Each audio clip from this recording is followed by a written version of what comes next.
Tonight, we have a special guest in studio in the person of Mr. Timothy Mangal, and he is the chairman of the National Housing Corporation. And tonight's topic is the new housing projects coming soon to a neighborhood near you.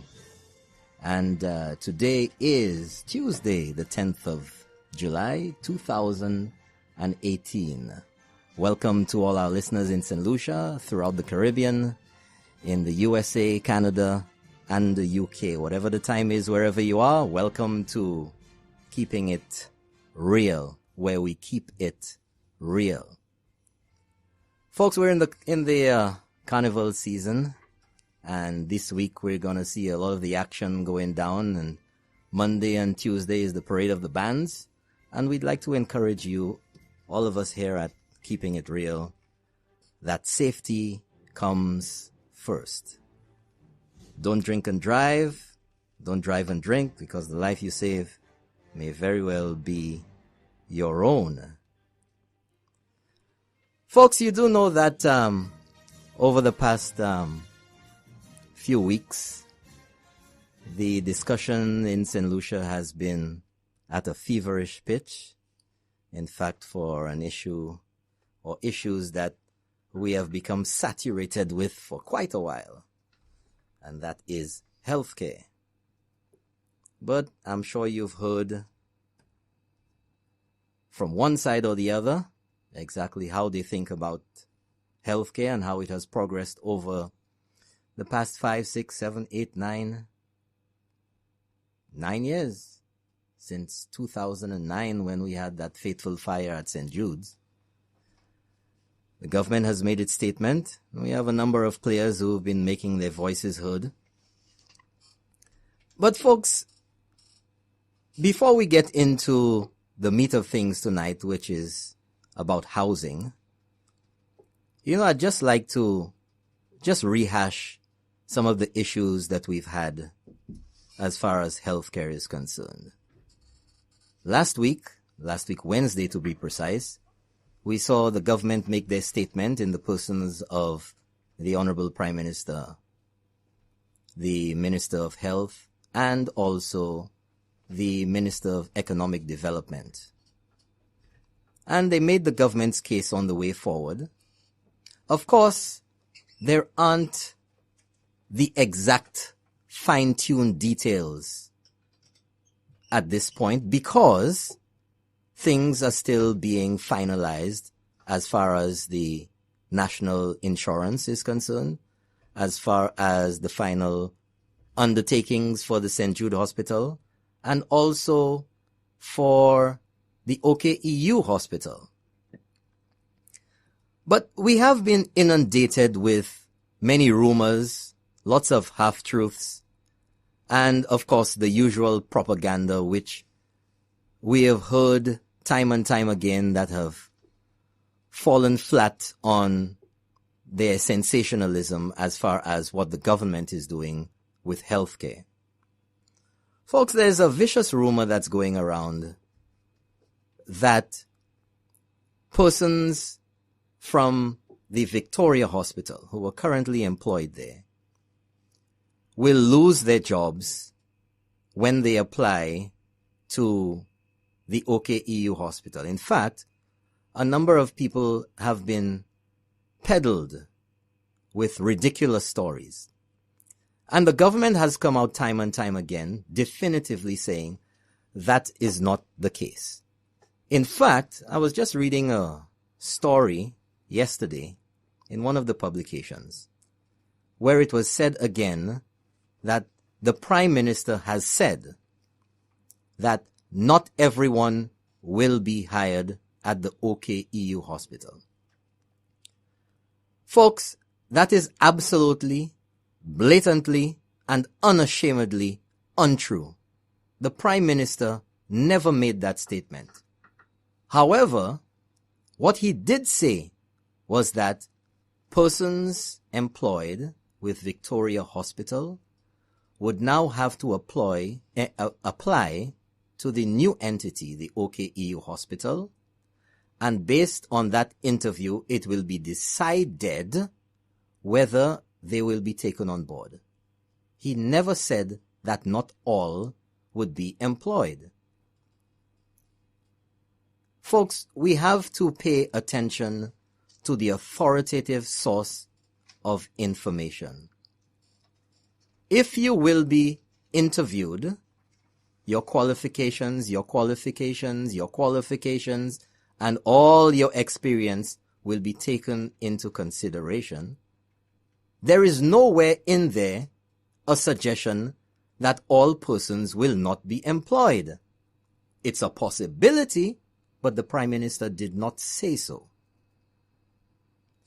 Now, the Prime Minister also went on to say that if you were not interested in moving on to the OKEU and wanted to remain with Victoria Hospital, or if in remaining with Victoria Hospital there was no longer a position for you, the government would acquire you in another department. They would train you to make you a viable employee within the government of St. Lucia. I must encourage every one of you listening out there to stop paying attention to the persons who have a vested interest in giving you wrong information. They have proven themselves to be malicious, they have proven themselves to be inaccurate, and they have proven themselves time and time again to not have the correct information. The correct source of information is the government of St. Lucia. Whether it's on the government website, whether it's on the individual ministry or minister Facebook pages or other social media pages, that is the source to which you should pay attention. Nobody outside has more information, has more accurate information than the government of St. Lucia. Now, so much for that. Folks, you know, over here on this show, Keeping It Real, we always stress that you keep it real. I'm going to keep it real with you tonight, again, as usual. Remember the multitude of problems we've had with Victoria Hospital? How members of the public have complained about doctors, how they've complained about attitudes of nurses or persons employed there. Let's get real. In any organization as large as a hospital, Victoria Hospital, where you have hundreds of employees, everybody is not going to be perfect. But nevertheless, in this whole argument about the OKEU hospital, all of a sudden now, some people who have been very vocal before are complaining about some people may very well not keep their jobs at the OKEU. That moving from Victoria Hospital and having them apply at this new entity is just a ploy to get rid of some people. But it's these same people some time ago. You know, I was having a conversation today and yesterday with a few friends of mine, and we were discussing the apprehensions of some people. And then, you know, somebody in the group inadvertently stumbled upon this little point that I'm about to bring up to you. We've heard issues of malpractice, whether rightfully or wrongfully is not the point. It's about people complaining about doctors, people complaining about nurses, people complaining about hospital staff, people complaining about attitudes. And even if all of that is incorrect, I have my own experience because my father was a patient at Victoria Hospital. And I have my own story about that situation. So I'm not asking anybody for any information about what has happened at Victoria Hospital. And if I have had that experience, listening to the stories, very similar stories from other persons in St. Lucia about their experiences at Victoria Hospital, I am tempted to conclude that those stories, by and large, are true. We've heard of people complain about doctors and situations of malpractice. We have a St. Lucia Medical and Dental Association. What are they doing about, or what have they done about malpractice allegations in St. Lucia? That's right, I'm going to shake up the boat tonight, so if you can't stay on, jump overboard. And if you don't like it, turn off your radio. Because we get into the meat of the issues here. Keep it real tonight.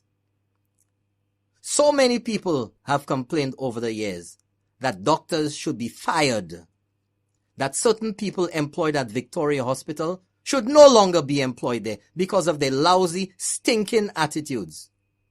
That doesn't mean everybody is the same, but let's talk about the people that we all have complained about over the years. Let's not pretend that we have this hunky-dory, angel white Victoria Hospital. Healthcare in St. Lucia, our health system in St. Lucia, has sucked for a very long time. Let's stop fooling around and be honest about it. We've had doctors and persons employing the healthcare system in St. Lucia who have sucked and who suck still. And they can suck salt on that tonight. And yet still, some of these very visible persons who have complained about the lousy service we have received at Victoria Hospital, all of a sudden, for expedience or for whatever purposes, political or whatever, are so concerned all of a sudden. Oh my gosh, boo-hoo-hoo, some people will lose their job. You bloody hypocrites. You're a bunch of hypocrites. Situation was so bad at Victoria Hospital. It was so bad that one of our top Calypsonians, the Invader, those of you who can remember it, let's shake it up tonight, had one of his most popular calypsos, Victoria. Do you remember that calypso? He was not extolling the virtues and all the niceties at Victoria Hospital. He certainly was not.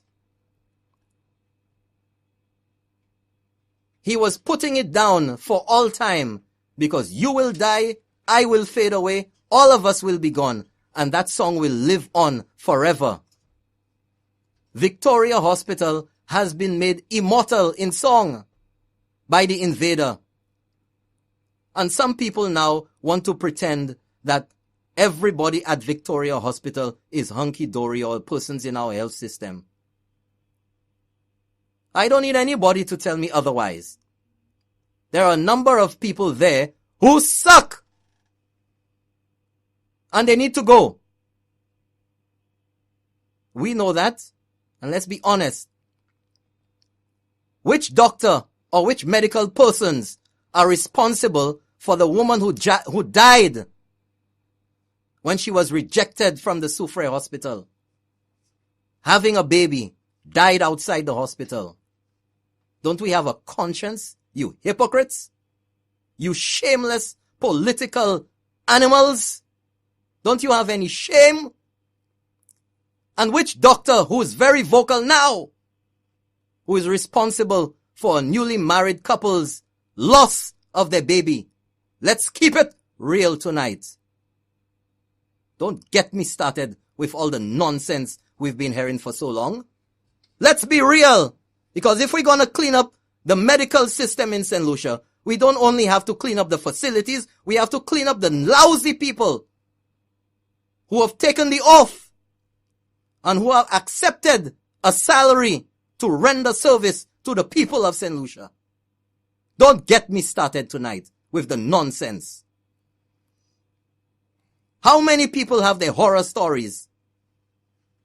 So the problem in St. Lucia with healthcare is not simply a facility, because medical services are being rendered at the George Odlum Stadium.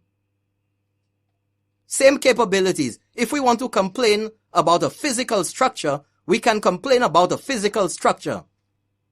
But that does not limit the expertise that individuals have.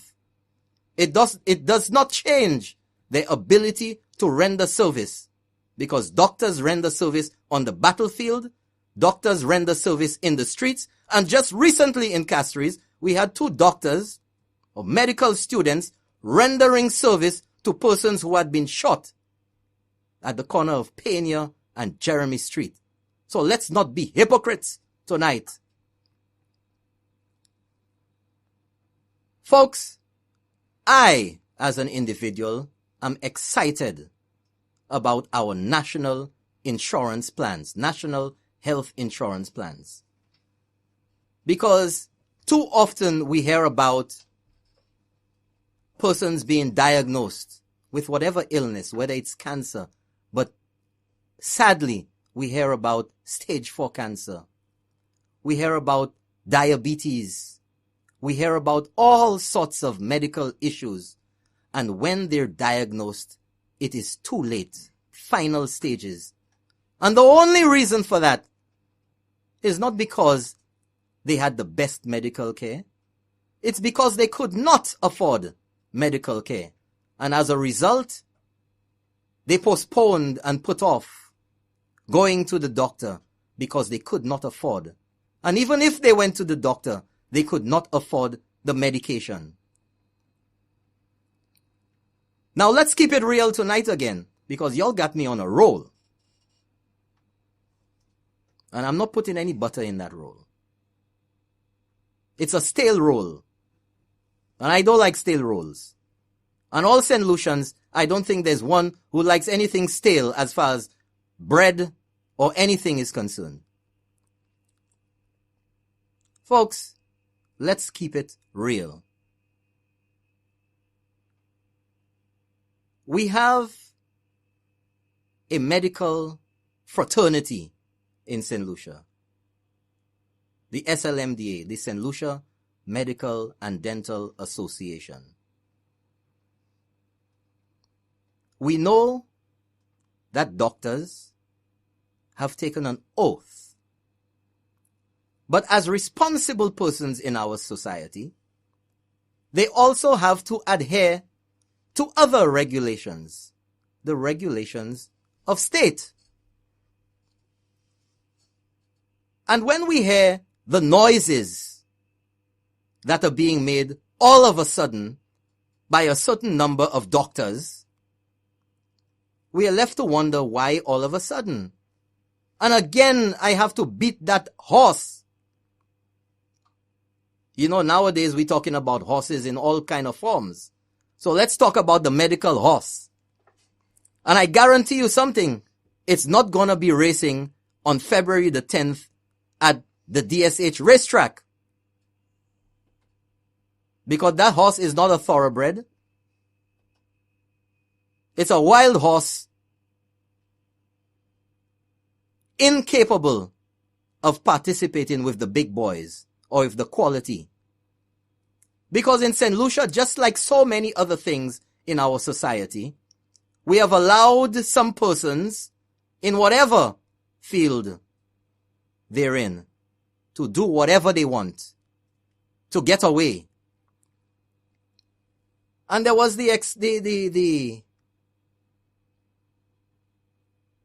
referral or the reference to doctors being in a noble profession, and that the noble profession of medicine was under attack. Let me make it quite clear, because saying such absolute nonsense is an insult to the intelligence of St. Lucians. I don't think anyone in St. Lucia has attacked the medical profession. Saying so by anyone is just a strategy to hold off on the facts and stop people from talking about the reality of the situation. If there is any criticism of anything, it is a criticism and it is a condemnation of individual doctors in a noble profession. Let's listen to this for a second. Listen, did you know that Dr. Schaefer was in room 806 because he's dead? Rose, what the hell are you talking about? Do you know what the hell she's talking about? No. I'm afraid I don't understand. What Dr. Schaefer? Our Dr. Schaefer? Oh, Dr. Schaefer, the one who's always grabbing everybody's... Was he sick? I don't know what you're talking about. Now, what in hell am I going to tell this boy Schaefer's parents? That a substitute nurse assassinated him because she couldn't tell the doctors from the patients on the floor? My God! Well, folks, you know, there's always something you can find out there in film that gives you a connection and expresses it so very well. How many people have been given the wrong medicine in St. Lucia? Where's the accountability? I want to ask you, St. Lucia, and all those who are listening, because I know you all are listening tonight. You all are listening, and you're recording too. Where was the SLMDA all along in 2011, 2012, 13, 14, 15, 16? They were working behind the scenes. They were working behind the scenes, doing what exactly?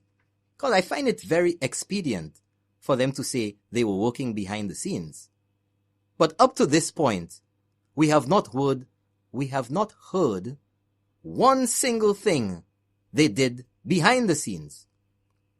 And the fact remains that healthcare in St. Lucia is the same lousy healthcare that it was 5 years ago. So what about working behind the scenes now? What has changed? Was St. Jude Hospital not finished back then? Is it finished now? It's the same. Were the patients housed and being administered medical care at the George Odlum Stadium back then in 2014? Yes, they were. Are they at the George Odlum Stadium now, being administered by the very same doctors and nurses? Yes, they are. Were the pumps for the sewer system at the George Odlum Stadium, were they out of service 5 years ago? Yes. Was sewage leaking and draining into the mangroves, the Mankote swamp, right across the road from the hospital? Yes. Was it also leaking and smelling up the hospital 5 years ago? Yes. Is the very same thing happening now? Yes. So folks, in a nutshell, I could go on and on and on tonight.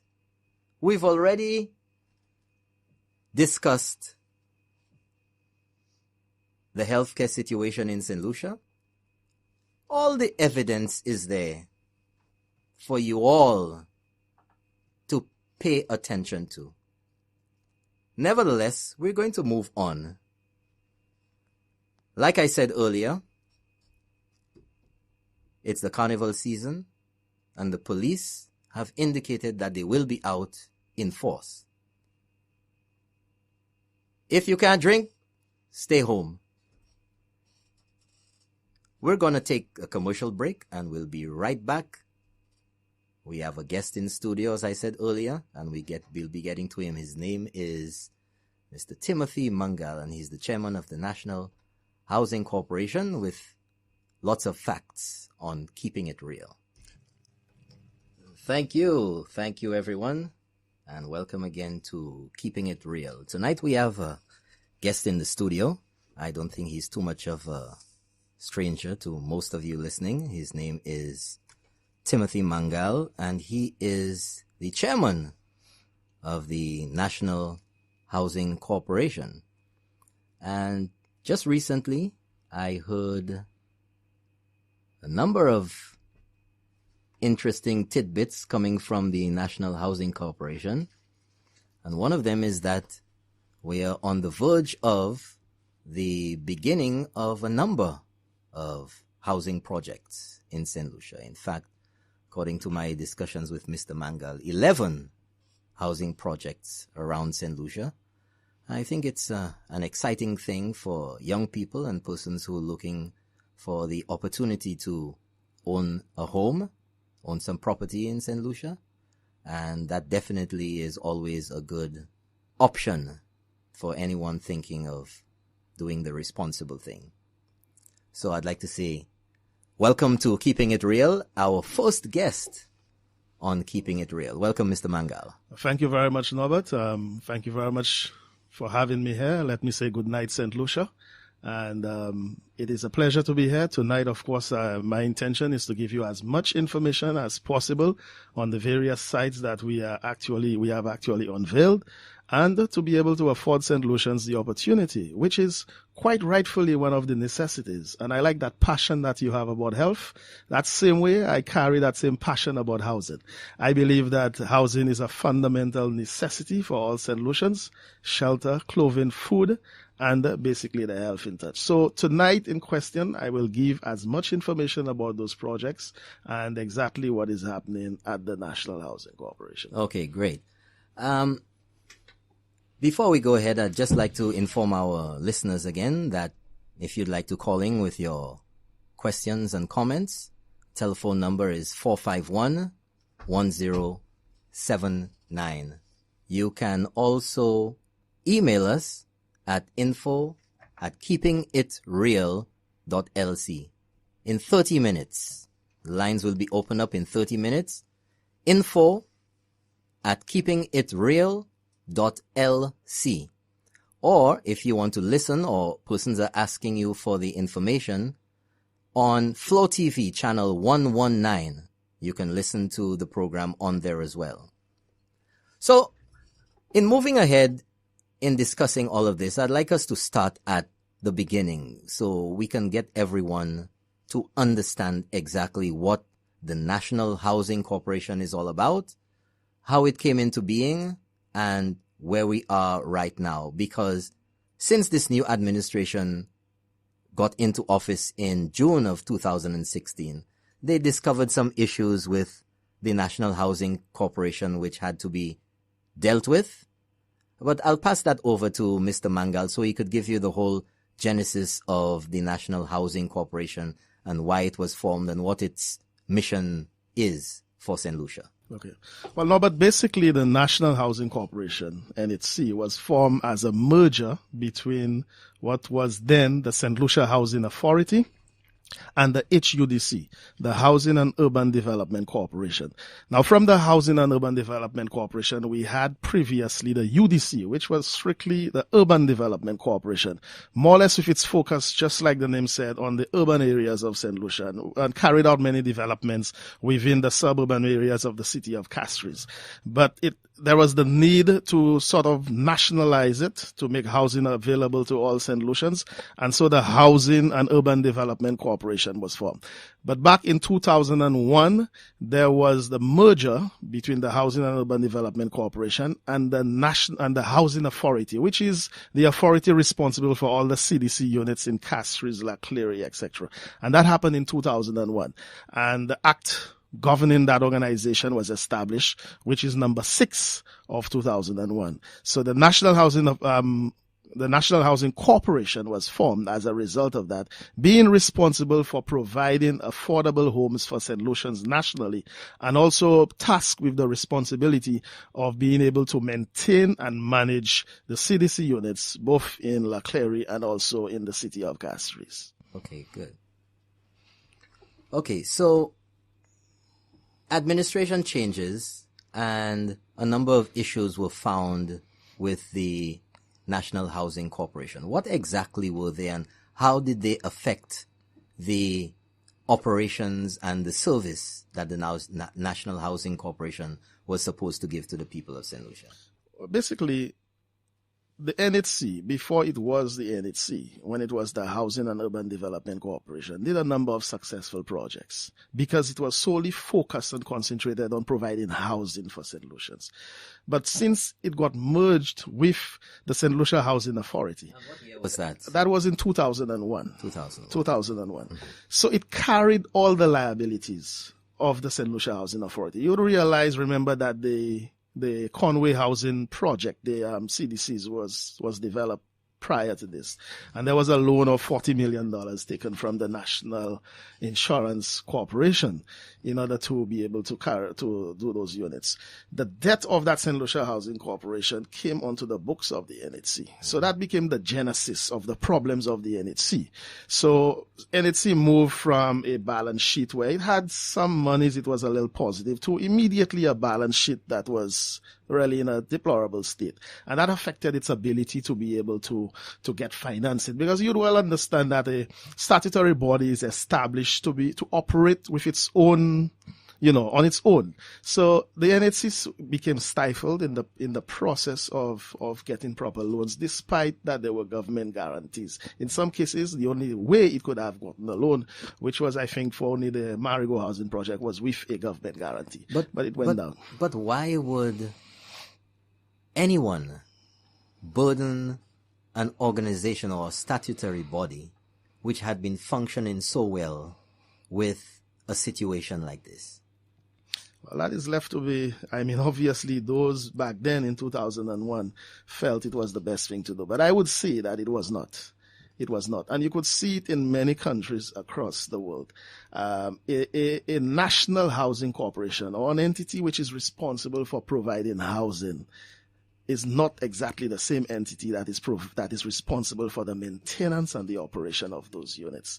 In a lot of metropolitan countries and so on, the city council or the town councils and so on, or the metropolitan councils are the one responsible for the maintenance and operations of units, while that housing authority is tasked with the responsibility to move on and to simply be able to construct and provide those homes that were available. So that in itself, in my opinion, would be a much better approach. And that is another subject that I don't want to delve too much into tonight, because we have a lot of information to give out.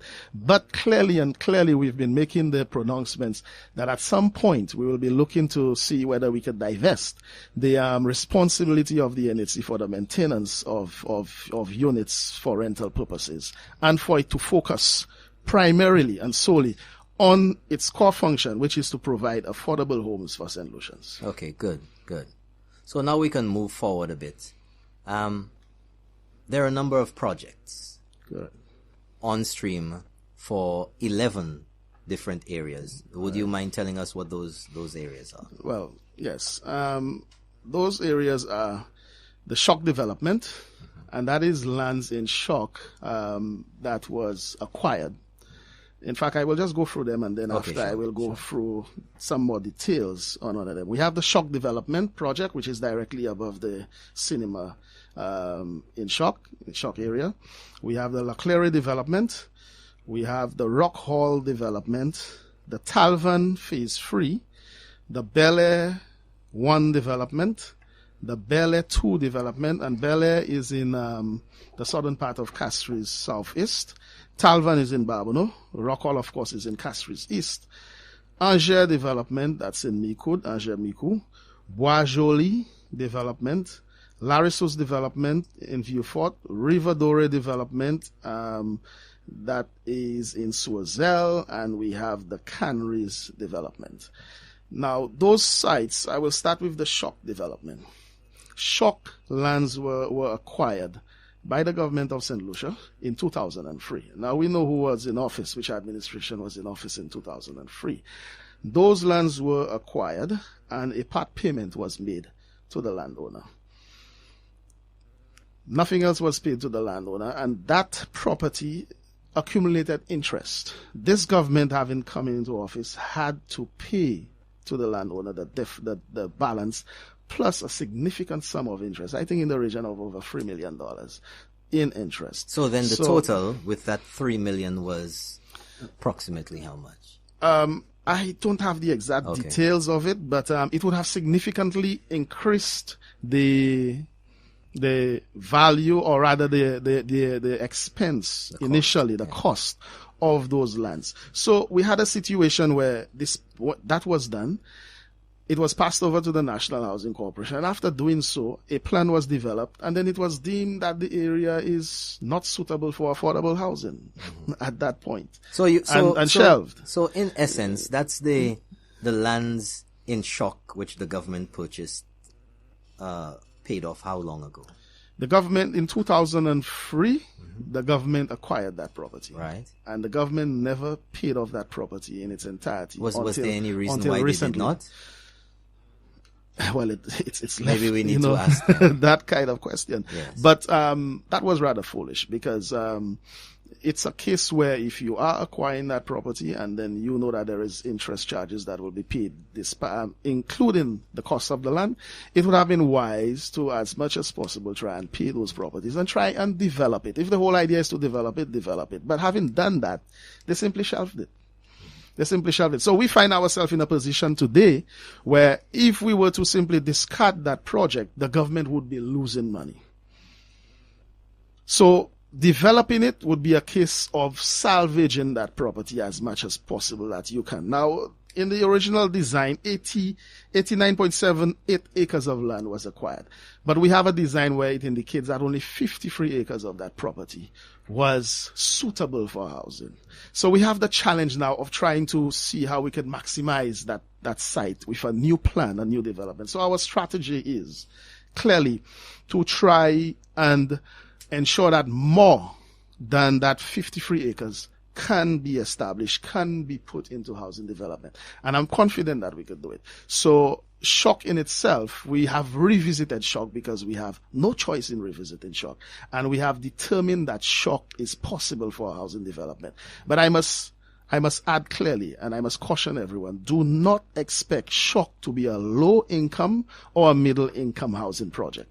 I expect shock to be middle to high income to a higher income type of project. And that would be primarily because of the location, or is it because of the acquired cost that we now have to move to a more upscale development? Right. The acquired costs, the interest included in that cost, and also the fact that there would be lands rendered unusable. The amount of lands acquired that would have been paid for and would be rendered unusable. So we now have to try and recoup that cost on the remaining lands which are saleable. What is the reason for about 30 acres not being usable? The topography. It was deemed that the topography is not suitable for development. And that's it's mountainous? It is steep, etc. So what we are doing as a new board, what we are doing with our technical staff is we have revisited that site. We have taken our topographical surveys, and we're doing something that is exciting, where we will have single family residential units, lots of about 5,000 square feet and up, where you could have a home situated on them. But those steeper sites, not that they cannot take buildings, but it would have been too costly to develop them into single family residential units. So we are coming on those lots, and we're now designing a new concept, which is called the multifamily residential development. So just like you have in the case of the CDCs, but it's not going to be like this. It's going to be a lot much better and more fancy, and just like you have in the metropolitan countries, that you could buy a flat. A condo or a townhouse. That's correct. A condo or a townhouse. We could now go into those steeper lots, excavate them, put in the necessary retaining structures, make them suitable for multi-story development. And that way we will be able to spread that cost over the various units. We will have one foundation and one roof for a 3-story building, and therefore we'll be able to sell those units. Now, in order to make that happen, there will be some amendments to legislation, but already within the Land Registry Act, there was an amendment made to the land registry where you could actually, where a block and parcel number is not deemed only an area of land, but it is also deemed a living area. So you could have a vertical unit being given its own block and parcel number. So it is possible that we could sell a unit. And we know for a fact that the St. Lucians of an older age might like to have their gardening and all this kind of stuff. But we now have a new generation. We now have a new set of persons, young persons, who are more or less young professionals, more focused to their work, and do not mind living in those kind of units. Obviously, when they go overseas, when St. Lucians go overseas, they live in those conditions. So we believe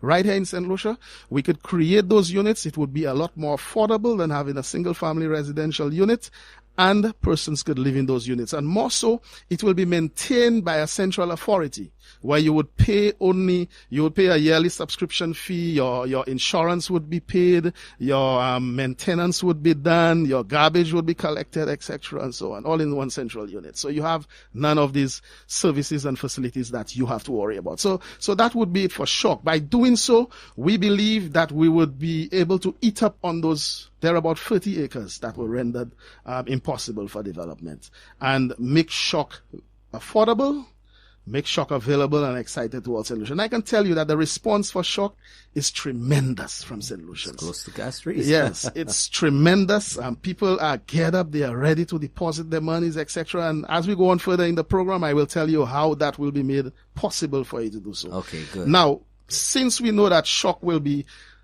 a high middle income to a higher income bracket development, we now must have other projects around shock. So there came the Talvan Phase 3. Now, why do we call it Phase 3?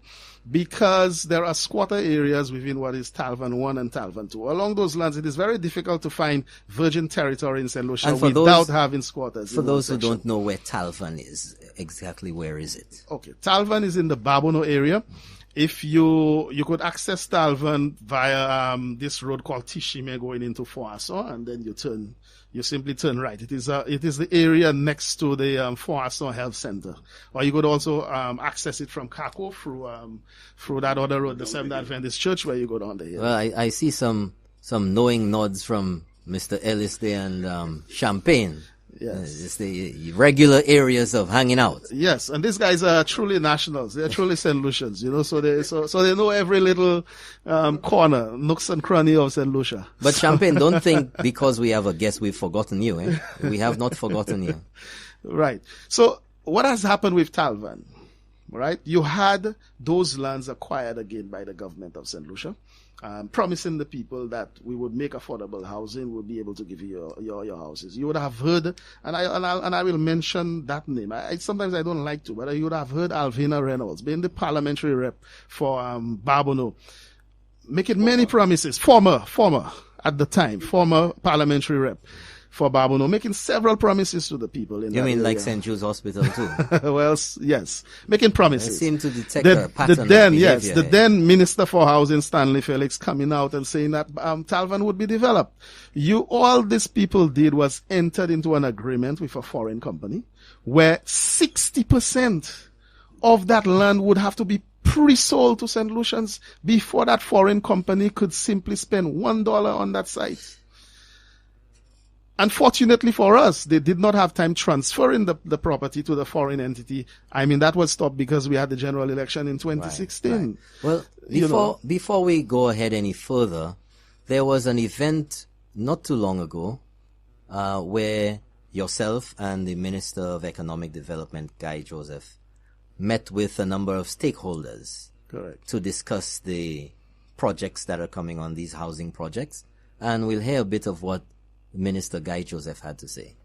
But we have a serious problem when it comes to housing in this country. And this problem has existed for many years. I think over the last 20 years, I cannot recall any major successful housing project that have been implemented in this country.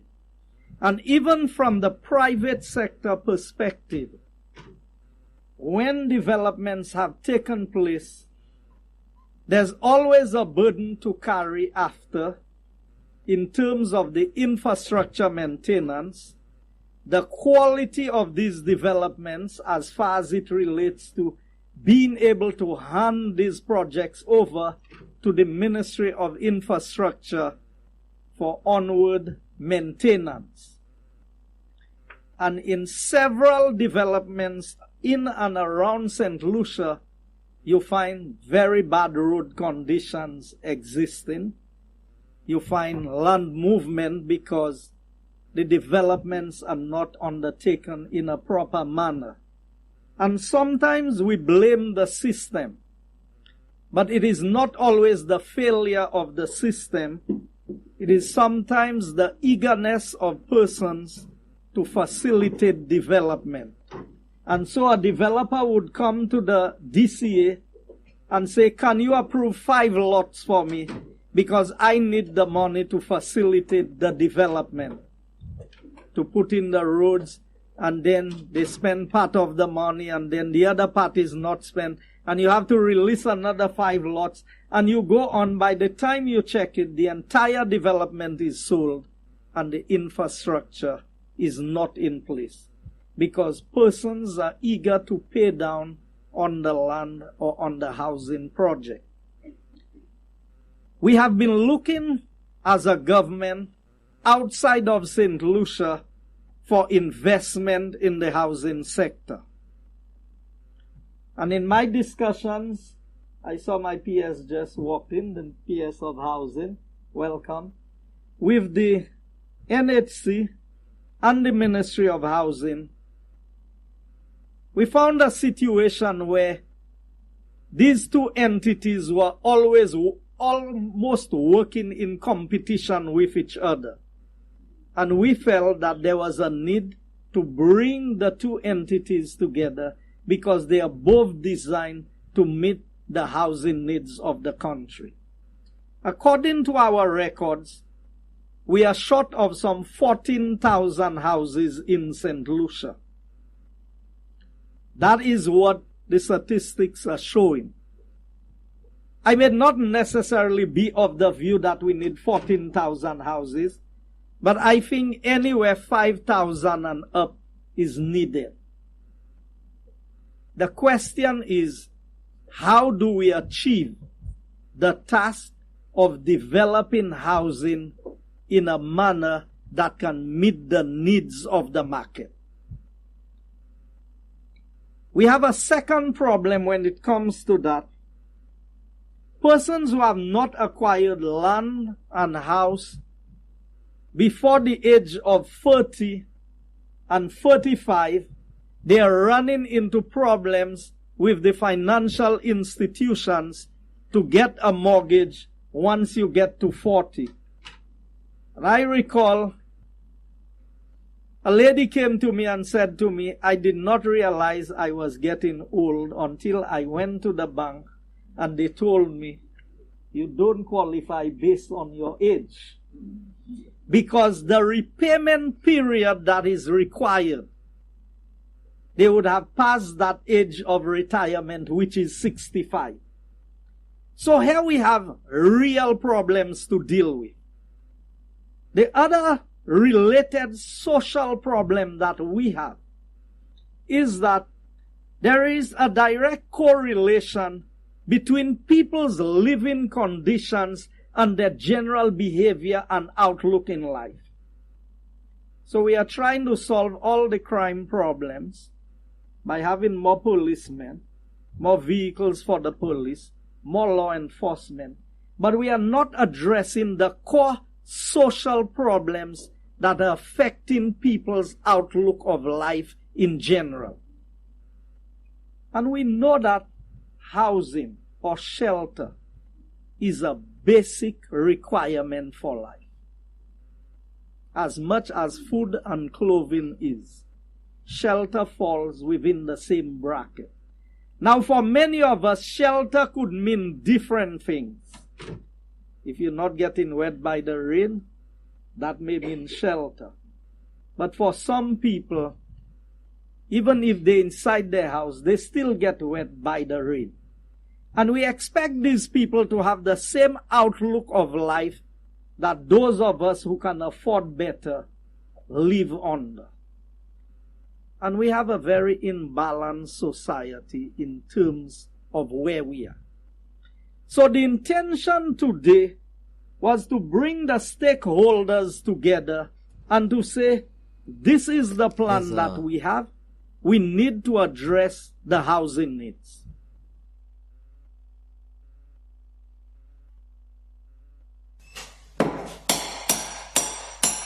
Thank you. Welcome back, folks. You heard it from the Minister of Economic Development, Guy Joseph, telling you about the housing situation in St. Lucia.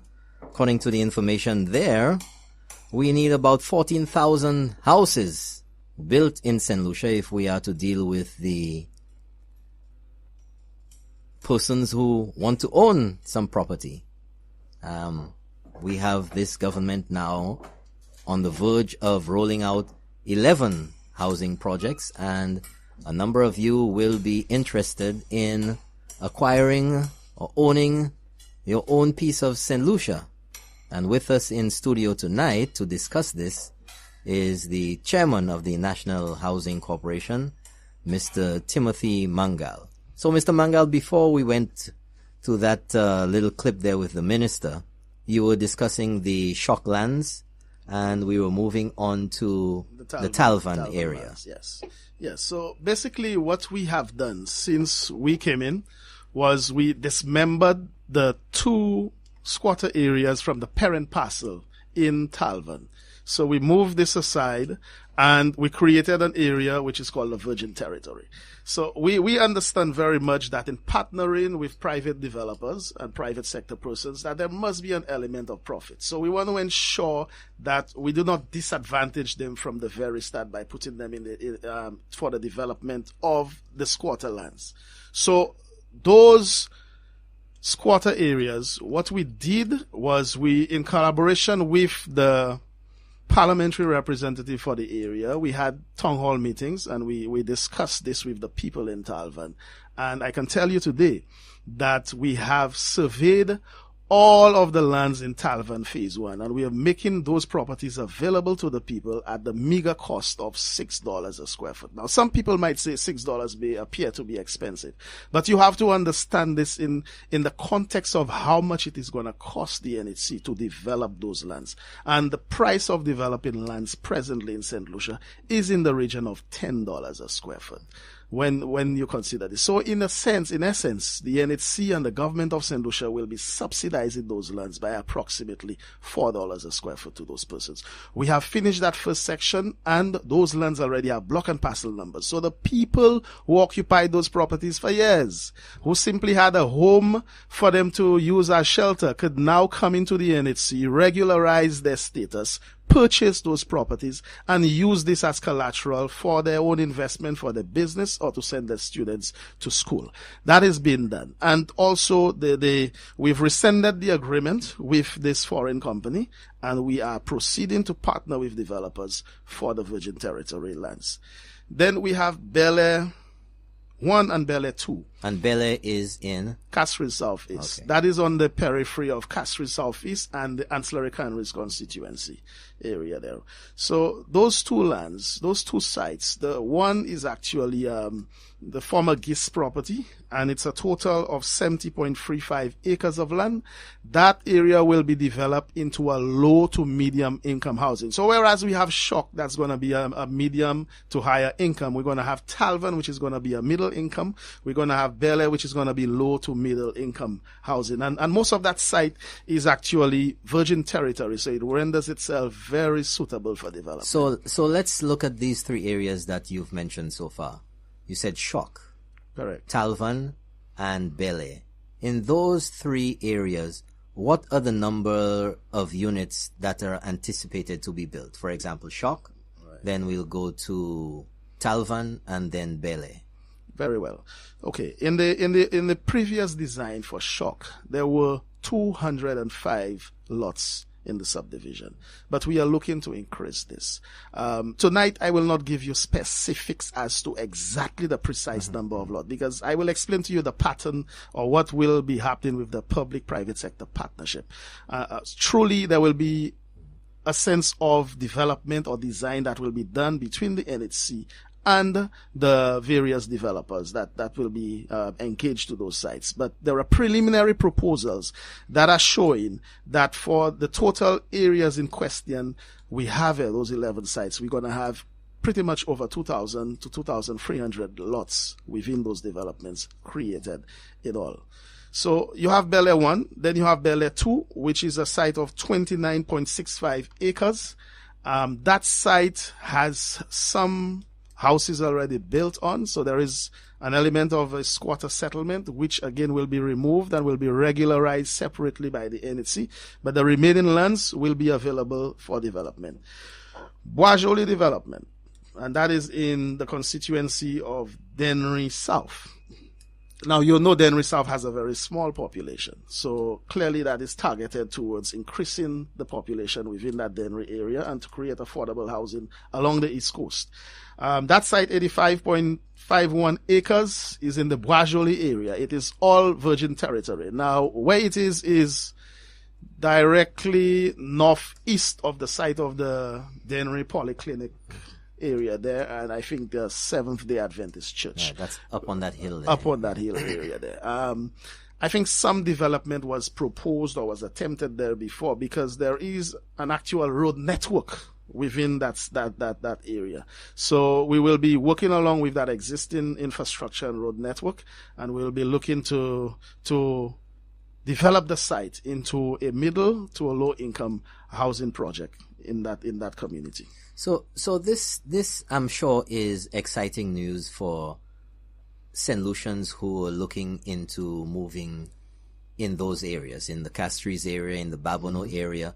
There's always been a lot of talk about Babono being that area of St. Lucia, the northeast side being, if you want, another new frontier, because there's always been talk of a highway coming through there, eventually connecting with the East Coast.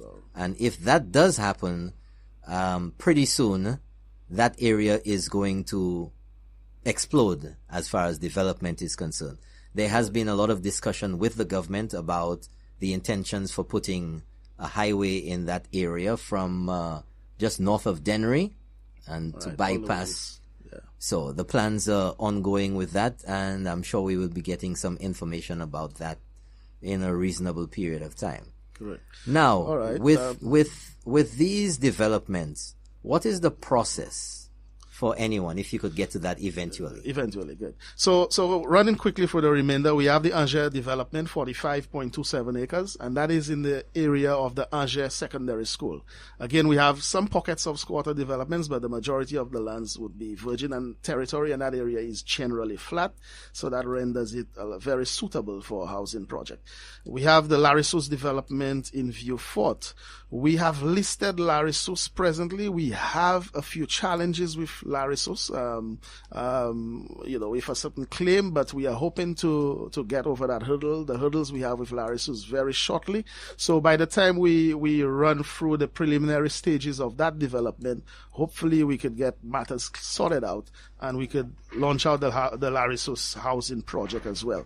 Then we have the Rivadore development, and we've heard previously of all the challenges with Rivadore, where all of those monies were expended to a contractor, the works were done, the works were never protected, government having to come in and pay over $7 million, and now we are back to square one. Those works were not protected, and Rivadore basically, we virtually lost another $7 million, because within that period, 2011 to 2016, another foreign company was engaged. A local contractor was already there doing very well, doing his work. That local contractor was asked to partner with a foreign company, Beaupanel. Beaupanel did not invest any monies in there. The land was transferred to them, and so it went on. The government had to eventually come in and pay over $7 million in order for us to salvage that property. And now that is another loss for St. Lucians. So now we are actually going to look to redevelop in Rivadore. That's incredible. Another loss again with the housing development. Correct. That's unbelievable. Then the Canaries development. The Canaries development, 57.75 acres. And if you know Canaries, it's that site immediately south of the Canaries cemetery, heading bonding with what is supposed to be the Boca project, and bonded with the Queen's Chain, has a magnificent view up there, beautiful sunset, etc. So we are looking to develop that site. Now I left two in Castries. I think One in Castries two in Castries for less. There is the La Claire development, 3.11 acres. I wanted to get to La Claire, La and you Claire brought it up. development. There have been a lot of issues, and it's been in the news for a bit now. Maybe we can pay a little attention to that, because many people seem to not have the facts, again, about exactly what is going on at La Claire and the old CDC there. So maybe you could give us the whole evolution of the problem, what led up to wanting to move the people out of there, and what has really caused La Claire to get into the news as far as the residents in that area are concerned. Okay. That La Claire housing CDC units has been How old rendered is it? unsuitable How old is for it? a long time. These were done immediately after the 1948 fire, together with those on Jeremy Street. So we're talking about units that are about 70 years old, and they were made as temporary housing. The roof in those units are laden with asbestos, so it is really unsuitable. There's these old corrugated asbestos roofs, right? Correct. And there are old bungalows and so on that has deteriorated over the years. It is structurally unsound. It is unfit for human habitation. And by the very NHC Act, it says that if the properties are unfit for human habitation, it should be demolished. And quite rightfully so, way back. So it is not a government, or rather a UWP thing trying to take out people from there. This has transcended both political parties and both governments. And I can read to you from a letter, or rather, and that is from the Office of the Prime Minister. Dated? Okay, this is dated July 23rd, 2002. And that is 16 from years the ago. Honorable Prime Minister and Minister for Finance, the Honorable Kenny D. Anthony. Okay, indicating relocation of CDC residents at La Claire and demolition of buildings. This is to direct that a social survey be undertaken to determine who are the bona fide residents of the CDC buildings in La Claire and thus eligible for relocation. Okay, and a possible site for relocation of these residences and the cost of such an exercise. Okay, basically, the government wishes to demolish the existing buildings and return the site for possible construction. Then they were talking about a police station. So that has been there, earmarked for demolition since 2002. In that same year, there was another letter dated 2nd of August 2002 from the Ministry of Planning. And that came from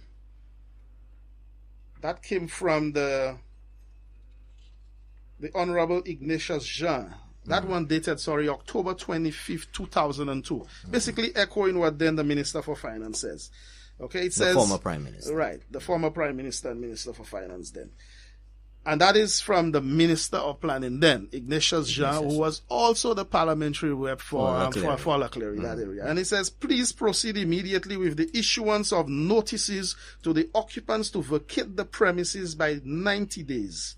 Period. Recommended. Notices should also be served on all illegal occupants of surrounding lands adjacent to the bachelors' quarters and along the La Claire River. Right. So that was then. And the National Housing Corporation, based on those instructions, went ahead in October 31st, 2002 and wrote to all the occupants, indicating that that property, that area is earmarked for redevelopment. More so, there was a cabinet conclusion by the then administration of the St. Lucia Labour Party. So can you believe this, Champagne? I'm listening. And the current government, who's been making noise and saying that the current government is unconscionable and doesn't care about the people in La Claire, and they want to move people and make people homeless? Yeah, we have documents dating from back in 2002. Right. So you see the mischievousness. I'm happy for the information by Correct. Mr. Mangal. Correct. No, So we keep it real over here, That's right. that is right. So here is it. Cabinet conclusion number 228 of 2003. Declaration of a special enforcement area. Cabinet considered a memorandum dated 19 March 2003, submitted by the Minister of Physical Planning, Environment and Housing, and agree to declare block and parcel number 0849D128 and 227 including the Ravine Reserve at La Clery, as a special enforcement area. Now, I will explain what is a special enforcement area.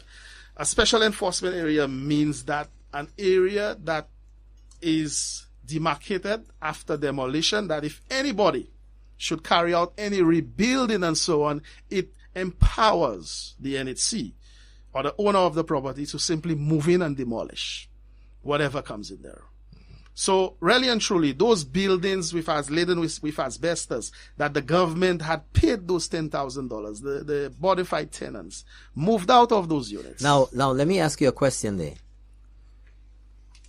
Are you saying then that all of the original tenants to those buildings have moved out? All of the original tenants that were paid $10,000 have moved out. When was that $10,000 paid? That was paid in 2014. 2000, that's 4 years ago. Yes. Now, that was paid in 2014, and the persons having been paid those monies vacated the premises because they were paid a displacement grant to assist them in displacing to another site. So then, in essence, the very government or the administration that had passed those instructions that the tenants were to move out of there, they gave these instructions to, via a cabinet conclusion or confirmation of those instructions, they passed that information to the National Housing Corporation to take action. The government paid the tenants the $10,000 to move. Correct. At least 4 years ago. That's correct. And it's 2018 now, and this current administration is being blamed for the situation where the previous administration failed to take the actions. Correct. Sounds like failure to complete St. Jude's as well. And failure to open the OKEU hospital. Right. But this administration is the one which is being blamed for the failures of the past administration. Right. Let's go ahead. So what was done in La Clery? When those people left, as the roofs were removed in those units, the electricity and the water disconnected. But if you leave units exposed and open there, other persons are going to move in and squat. So you had other persons moving in, seeing that those units are still standing, and reoccupied those units. And these are the people now who are making all the noise, saying that they are bona fide tenants. They are the descendants of persons. Now, recently, we had a very unfortunate situation in those same units there, where a young man was electrocuted. Can you give us the status of those premises where he was conducting those electrical works on his own, and exactly what was going on surrounding that unit? Well, I don't think that he was electrocuted within an NHC unit, or that he acquired the power from a unit, because those units has absolutely no power in them. He would have had to take that power from another source, which I understood that he did. And he was trying to help himself in constructing some kind of makeshift facility, but probably on NHC's property, which really is rather unfortunate. It is sad that someone should have lost their lives trying to do this. Again, if simply that they were following the instructions then, because, and that is what I keep saying, that the danger that is there is not only a danger to third parties or persons around the area. It is not only a danger to the NHC, but it is a danger to the very occupants of those units, because they are involved in activities there that is posing their very lives at danger. So by the NHC looking to demolish those units is actually looking to protect them against the very activity that is endangering their own lives. Now, what is very important is those persons who went back and placed new roofs on those buildings, makeshift roofs, by virtue of that area being declared a special enforcement area, the NHC had a right to simply move in and to demolish it. But being sensitive to the plight of persons, the NHC still went through a process of serving notices indicating that we intend to demolish the units. Notices were served in February of this year. Notices was again served in May of this year. And when we moved in with a contractor in June and got certain resistance, we kept on pushing back the date until July. And July, the contractor moved in towards the end of June into early July, demolished a number of units, and a few persons, I think 3 units, they got resistance from those persons. And so we had to go to the court with this matter. When we went to court on social media, you Right, heard all those comments that the NHC is unconscionable, trying to get $34,000 from persons who doesn't have the money, recouping an investment that to say that it will cost them to remobilize. But really and truly, what we were simply looking to achieve is to ensure that these persons vacate those properties, that we could demolish them.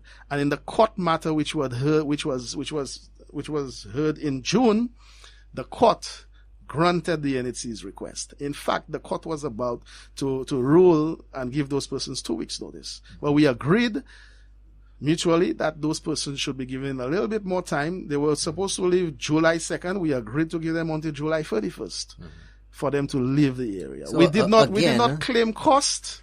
Neither did we ask for $30,000. So again, the NHC is exercising a great deal of flexibility in trying to assist with the residents, even though they are illegally occupying the premises. That's right. Now there is 2 phases to that development. There is a second phase of that development which the NHC will now move in, serve the necessary notices, and seek to do the same thing as it has done with the first phase. Okay, folks, we're going to take a break.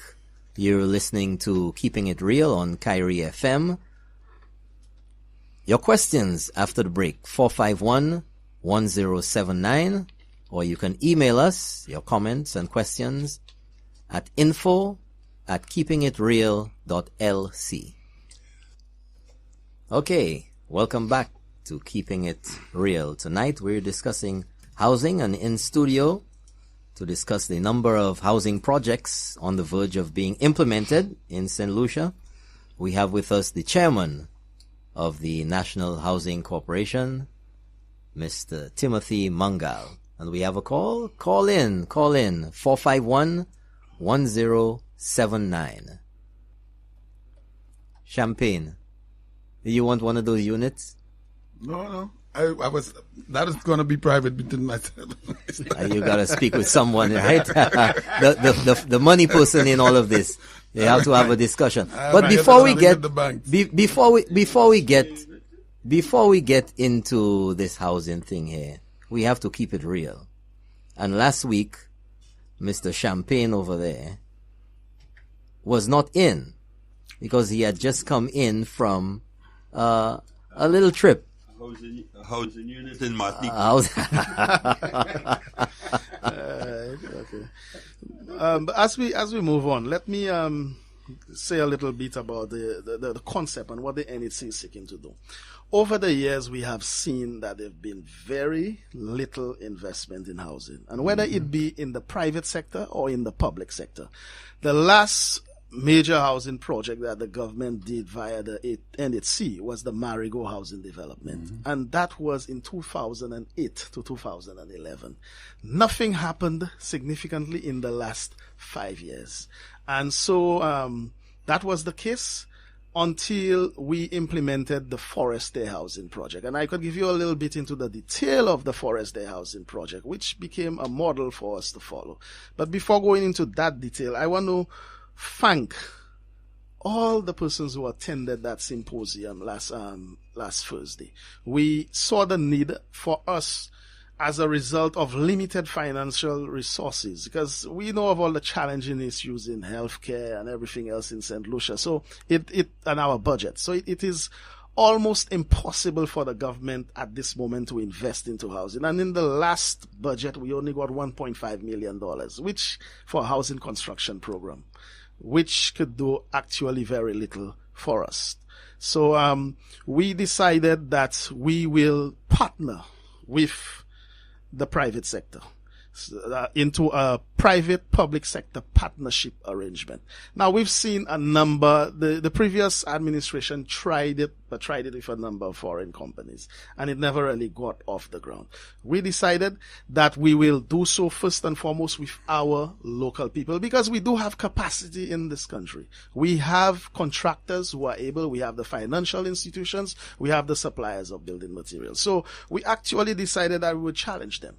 And we indicated that we are going to invest or partner with them. So we had this symposium last week, Thursday, and we invited contractors, suppliers of building materials, and also the financial institutions. We actually catered for, there are about 70 persons, but our register indicated that 124 persons attended that meeting. Every single major contractor in St. Lucia was represented. Every single financial institution was represented, not by the line staff, but by the managers of those institutions. And every single supplier of building materials was represented in this meeting. And the number of questions, the amount of engagement of these people, and they are all very excited about this new plan, because this new plan is real. We're keeping it real. The NHC is going to make it real. And this is the way we are investing in housing in this country. What is the process? How we go about doing it is very simple. With this partnership, we will partner with the private sector. Initially, those companies, and as early as yesterday, we made forms available at the National Housing Corporation. There is what is called an expression of interest, EOI. So persons who attended, the plans were unveiled. There were preliminary designs for all of those sites, and a PowerPoint presentation was displayed. Questions were answered. If a particular contractor is interested in the development of any one of those sites, he simply fills that expression of interest form. That expression of interest is a pre-qualification form where you would put in all of your details, what are the projects you've done over the years, etc., and so forth. And that form will be evaluated by a technical committee of the NHC. Evaluated by a technical committee, and a recommendation is made. After that recommendation is made, then decisions will be taken as to who are the contractors that will be asked to submit a proposal. So say, for example, let us use Talvan, for example. If 10 contractors decide to show an expression of interest in Talvan, that evaluation committee will look at the various proposals and may determine and say, well, we believe 6 out of the 10 is suitable. So now we will write to the 6 and say, submit us a proposal. Now, in your proposal, we actually, just as the NHC, providing the necessary technical advice and guidance and specifications. But it is left up to you, that developer. We are now charging you with the responsibility to tell us how you will design this project within the parameters that we have set, within the medium or low income, within the high density or medium density, etc. projects. You'll tell us how you're designing this project, how you plan to finance the project, how do you plan to implement the project, within what time period you'll implement the project, and how you plan to market the project itself. So really and truly, if we do engage you as the NHC, we will partner with you doing all of that. We'll provide you with the technical assistance, and we will monitor exactly what you're doing. You will be given the right to advertise this project locally, advertise it through all of the necessary mediums. Your own staff as this developer will be given the right to show persons those various sites. And in conjunction with the NHC, the necessary sales are being made. And of course, the various equity will be taken into consideration. So, for example, the NHC will put in the land. Let's say the value of the land becomes 20% of the development, and the contractor has determined that this is the amount that he's going to spend. This is how he's going to develop that site. And that is accepted while the projects deposits are taken, while the projects are being sold. Then it will be, the proportions will be made equally. So the NHC recoups its 20% investment. The contractor be paid 80% in accordance to his investment, and at the end of the day, the various profits would go, after that is done, would go directly to the NHC. Okay, we have 2 email questions, and I will start off with the first one, and it's my question to the chairman, Mr. Timothy Mangal. I have been hearing about the shock development, but haven't heard when this project will commence. I don't know if this has been mentioned, and I have not heard about it. So can you please give me a time frame as to when this shock development will commence, and how long will it take for completion? Also, what would be the cost rate per square foot? Okay. A good question. All of those projects we have placed out, including Shock. There's going to be the various forms has gone out as early as yesterday. Within 1 month, there's going to be a 1 month period for the expression of interest to come back to the NHC. It will be evaluated. Then there will be a request for proposal. The whole idea is that we are targeting starting a few of those projects January of next year. So Shock is earmarked to commence very early next year. At the point when the designs, because we do have a design for Shock, but it's a preliminary design. When we engage this contractor and this agency for Shock, we will then go in partnership and finalize a more comprehensive plan. At that stage, we will be able to know how many lots, what are the sizes of the lots, where we will actually build houses, where we will have the multifamily units and so forth. At that point, when this is done, we will now call on all the persons, because I know there is a floodgate waiting to open to come into the NHC to apply and to make deposits. At that stage, we will now open it to applications from persons for from lots. The public. Yeah, from the public. Wow. For lots in Shock. We will have a fixed sum. This is to be determined. I do not want to state exactly what it is now. Neither the question that is asked as to what will be the cost of Shock. That will be determined immediately after. We're looking at the range, but it has to be confirmed by the board of the NHC before that information could be placed. But once all of that is done, you will be given an opportunity to apply. There will be an evaluation process the same way for every applicant to determine if you are able to purchase that property or not. Once it is determined that you are able, you will be given an opportunity to place a deposit on that site. Now, the question from that email here, should we expect that process for the application by individuals to be within the first quarter, the first half of next year?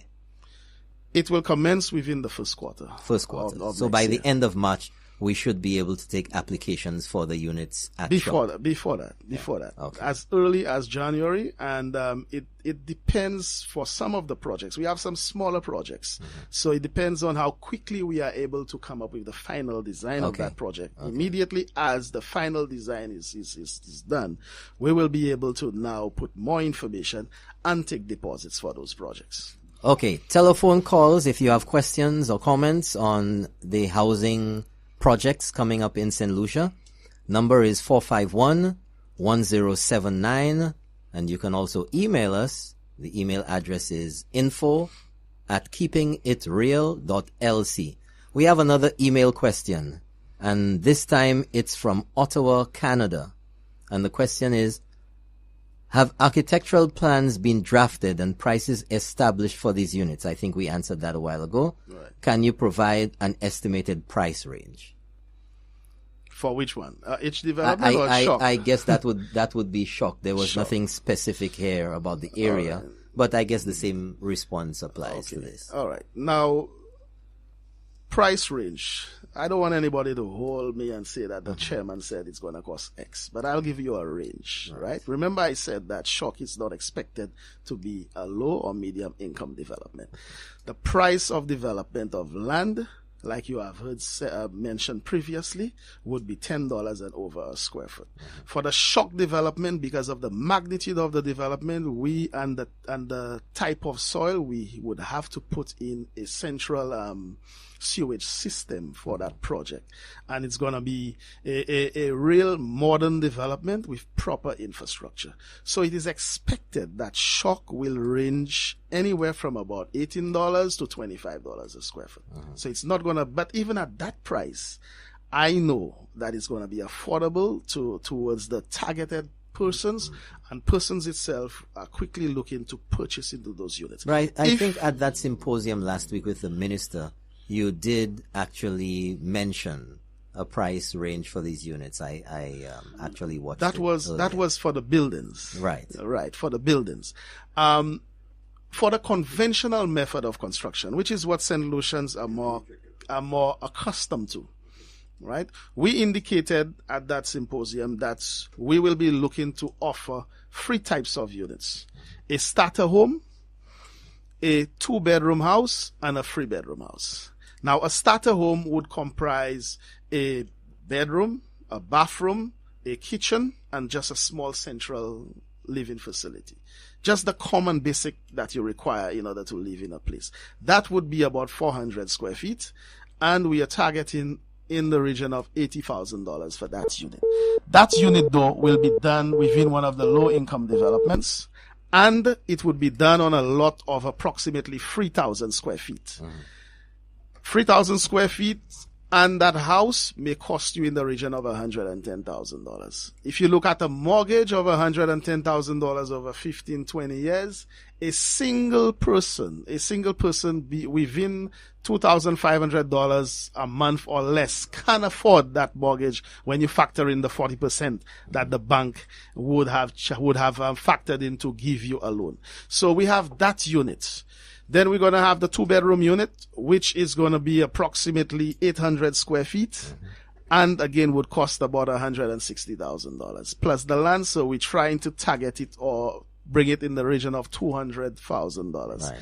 And the 3-bedroom unit with land will be within the region of $300,000. We want to make sure that we cap those developments in the region of $300,000, because once you go above $300,000, that apex becomes a lot narrower, and the number of persons who can afford would actually diminish, and so on.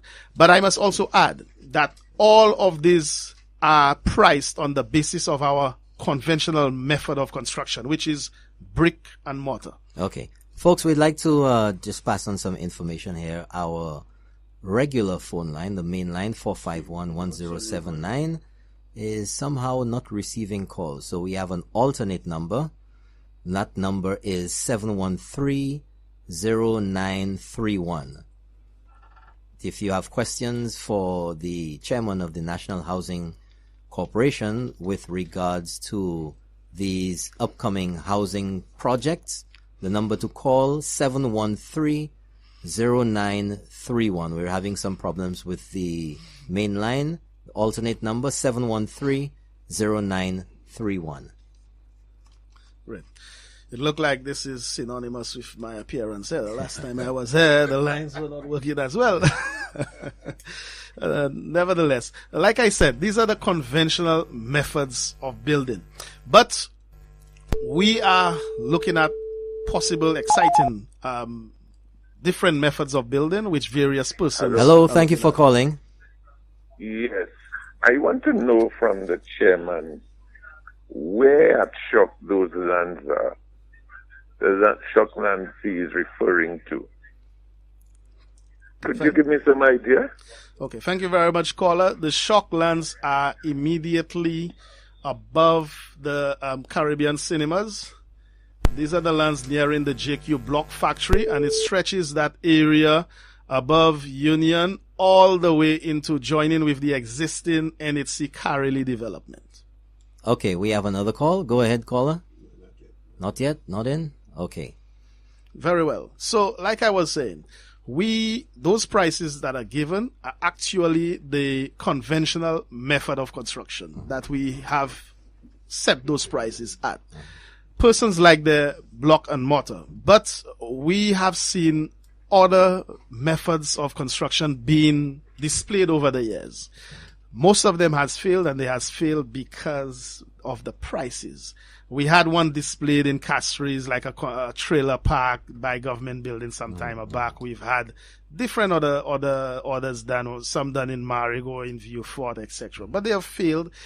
I know very well that St. Lucians will stick to their conventional method of building, but you need to entice them to move away from that. The only way you would entice them is if you come with a concept that is approximately 30% cheaper. It would have to be cheaper. But I remain confident. There have been some proposals that have come forward for different methods of building, but I will not say much about it as yet. I would like to see its success. And the way we are testing its success is whoever are coming with those various alternative methods of construction and building materials, we are asking them to put down a sample building to put down a sample building. And this is the way. If you are serious, whether you are a local contractor or if you or other persons who are coming from outside who are saying that we can afford St. Lucian homes at $100, $110, $150 a square foot rather than the conventional method of $200 a square foot, we are simply saying to come and set up a sample project that persons could actually move in, look at it, feel it, see the layout, touch it, look at the various forms of building materials it's done with, accept it, and then we could produce it for our people in St. Lucia. Okay, Champagne, you have a question. Well, I just wanted to ask the chairman, it's so strange and that in 2 years you have an administration that is about to undertake 11 housing development. Well, I say undertake, but they talking about 11. And then, we always have to talk the politics. How many housing developments were done from 2011 when the Labour Party got in up until when they got out of office, if you know? If you have a housing development? None. No housing development. The only thing that was done in St. Lucia within that period was the continuation of the Moshi project, where 42 houses were built. And you've heard the story of those houses. About the quality and the problems that we have faced with those houses altogether. And that was on a CDB project. That is the only thing. Secondly, in terms of a land development, what was done was something in Bois d'Orange, I think the Tuya area. I remember that was done. But here's the problem. They went in, they implemented this project without even verifying who's the landowner.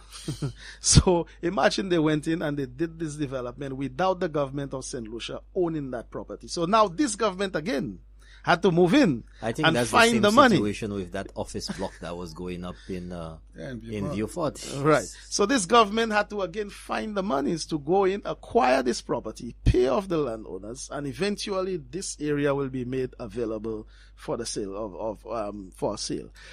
Forestier, when we came in, immediately after we came into office, within less than 3 months, I think the election was in June.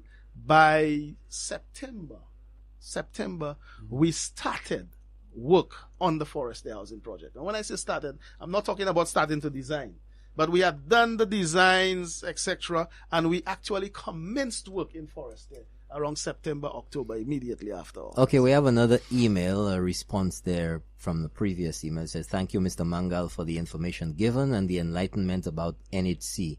NHC seems to have a good vision for the people of St. Lucia. Hope you and your colleagues will deliver the plans that have been proposed. Good job. Thank you very much for this.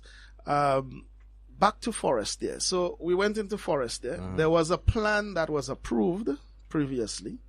We took this plan. We had to do certain modifications to this plan, and we implemented the Forestier project. The quality of the infrastructure Forestier is second to none. And more so, this Forestier project was done on the PPP, Private Public Sector Partnership. So a local contractor moved into Forestier, implemented the Forestier project, financed the Forestier project, etc., and then handed it over to the government of St. Lucia. Every single lot in Forestier has been sold or assigned. Wow. Every single lot. And more so, the infrastructure in Forestier is second to none. It will be the first NHC project in over 15 to 20 years that will be taken over by the Ministry of Infrastructure. All right, it seems like our line is down. I just tried calling it myself. There seems to be a line problem. Our alternate number is 713-0931. I know a lot of you must have been calling in. We'd like to apologize for that. It's something beyond our control right now. It's not a problem in the studio. Well, I guess we need to do a program on flow sometime soon. Well, it's interesting enough that Norbert, we checked the line when you started the program, and we were receiving calls. All of a sudden now we're not receiving calls. But it's timely to tell our listeners that there will be 2 new numbers for the station very shortly. And those numbers are 456-0931, 0931, and 0932.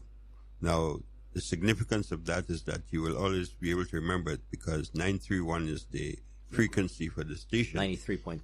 93.1, 0931. So the hardest thing to remember is the code 456. So 4560931 and 0932. 0932 will be the office line. So we apologize sincerely for whatever has happened between 8 o'clock and now, but we have an alternate number of 713-0931. Okay, I have a question here via WhatsApp. It's one of our listeners from all the way out in... Oh, I just got another message here. Before we go to that question, someone said to me that all fixed lines are down since 7:30 tonight. Lime and Digicel mobile phones are also down. I don't know how extensive that is, but apparently there seems to be some large outage somewhere. Lime mobile to mobile works. Well, we just got a call on on Digicel. Digicel. Yeah. So there seems to be some major issue with the telephones tonight. If you can get through, 713-0931 with Digicel, that's working. The question from Atlanta, Georgia. My question is, what are the requirements if a St. Lucian overseas wants to purchase a home from one of these housing projects? Once this person is a St. Lucian, they have the equal right to purchasing this property, just like every St. Lucian that is here. Clearly, whereas it would be wise for us to prioritize and give first-time home owners the first option, simply because of the partnering with the private sector. We have to look at the commercialization component for the private sector. These projects will be open to all St. Lucians. It does not matter whether you already have a home. Okay, you will also be able to purchase another parcel of land. We are hoping, however, that we will have rolled out enough parcels and enough lands that it would rule out the possibility of speculation, because then every St. Lucian would be able to have access to one of those units, and thereby it would minimize the possibility of persons simply trying to speculate over those properties. So St. Lucians in the diaspora who are looking to return home and to own a property here, you're just as able to apply as a St. Lucian living in St. Lucia. That is correct. Okay, good. That is correct. Number to call, 713-0931. If you can't get through, our email is up. The email address is info@keepingitreal.lc. Okay, so we're going back to Mr. Mangal. Yes, sir. So this clearly is the new concept that we have put forward. It answers the questions as to where will the finance come from, or who's actually doing those projects. And it is a very ambitious project, and I'm very happy that the local stakeholders have embraced it. Persons have flooded our offices for those forms, and by the look of it, we believe that quite a number of them will also submit their proposals to the NHC, and we believe that we will work with a number of them and see a number of those projects happening. What will be the spin-off from this? Enormous for this country. We would be moving way ahead in terms of meeting our housing needs and our housing stock. We will be providing employment for our people, and it will be local funds, local persons involved within the construction sector, developing homes and units for St. Lucians. And that is very exciting. That is very exciting for all of us. We will not immediately meet the entire need of all of the housing stock. We heard about this 14,000. I believe initially, more realistically, it is true that based on those statistics, based on the census of 2010, 2011, some figures in the region of 11,000 was quoted. Also, we looked at the number of young St. Lucians and persons who have been renting units all over the place, who earn a decent salary that can purchase a house. It's the banks, and the figures from the banks are that in the region of 12,000. So clearly there is a market, right, to be fulfilled, and clearly there is the social responsibility from the government point of view that we need to be able to have affordable housing for our people. So we'll be solving the issue of creating affordable homes, and we'll be also creating employment for our people, having the good spin-off out there. Now we are not trying to eliminate persons from the outside from participating, right? But we are simply trying to empower our local people. Persons from the outside, it is all up to the contractors as to how they are going to be raising their funds, legitimately that is, right? And to make a very tangible proposal to the NHC. Also, despite we have mentioned 11 sites, which we are hoping that we will be able to attract investment into all 11 sites to be developed, we are also putting out the plea to persons who may have private property that would want to develop those properties, but do not have the funding to develop these properties, do not have the ability to develop in those properties. You could come into the NHC as well. Discuss it with us. The possibility of putting up your property in a development proposal with the NHC. We will engage you once the price that you're looking for that property is right. We may not be able to pay you upfront for that property, but we would be looking to partner with you to develop in that property. Your benefits will come subsequently to you, as well as you will be making a tangible contribution towards the housing stock in St. Lucia. Okay, I have another question via WhatsApp here. It says a question from Staten Island, New York, to Mr. Mangal. What exactly is going to be done with the CDC? Are they going to be demolished? If so, what will replace them? And I suppose this is the CDC in Castries. In Leclerc or Castries? Well, I asked whether it's in town, but many people over the years have commented about the CDC in Castries, in the center of town. I think it's the biggest waste of, some of the most prime real estate we have in the city of Castries. What plans, if any, are there for the CDC in Castries? I'll make a bold statement. I'll give my opinion first, right? Those CDCs have outlived their usefulness. They were temporary buildings in Castries. They responded in Castries. Yes, and I'm talking about the old CDCs in Castries, those after the 1948 fire. Mm-hmm. They have outlived their usefulness. Some of them are breaking down. They are actually getting to the point of being structurally unsound. One of them was structurally unsound and was demolished on Jeremy Street. That is correct. Two of them, right? Had to be. Yeah. You notice that there is a lot of settlement. Yes, those buildings are sinking. There are parts of those buildings where the steel is already bulky and so forth. These things needs to be demolished.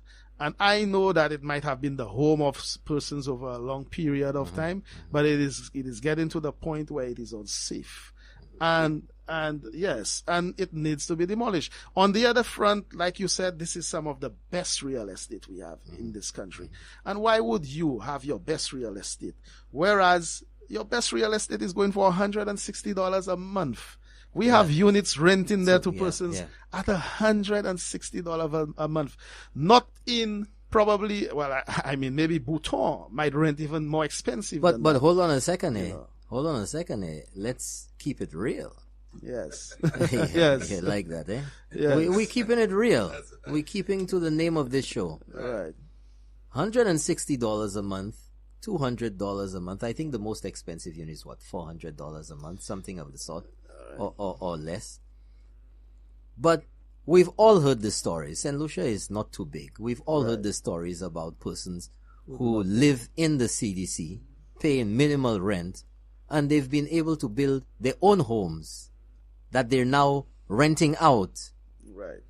And they're still at the CDC. That has not been fair for people who really and truly need the housing. And I share the same sentiments that the CDC in Castries have long outlived their usefulness. Yeah. I mean, if you look at the use of space, correct, it's ridiculous. Correct. And all sorts of things happen there. You have persons subletting to other persons at higher cost, and they're not even paying that measly rent to the NHC and to government, and they are the ones making the most noise for maintenance.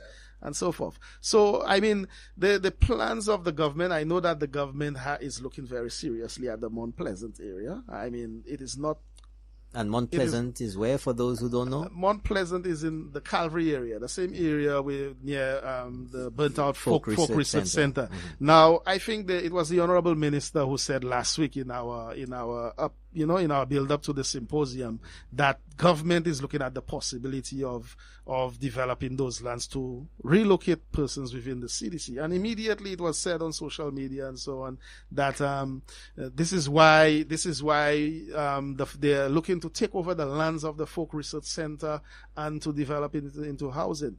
The site that the government is looking at does not incorporate the Folk Research Center site itself. The Folk Research Center has a portion of land there where it had its buildings sited on. But there are other lands there which belongs to private individuals. And these are the lands that the government is in dialogue and negotiation with for development. So that is one possibility. I'm not saying that this is concrete. I mean, it is left to the government for them to do so. But clearly there is the need to doing something about the old CDC buildings in Castries. Something has to be done. We should not wait for a catastrophe or for some, God forbid, terrible situation to happen for us to be able to deal with the CDC units. Okay, folks, we've just been given the go-ahead. We're going to go an extra 15 minutes tonight. We know there's some issues with the telephones, and that's why your calls have not been able to come through.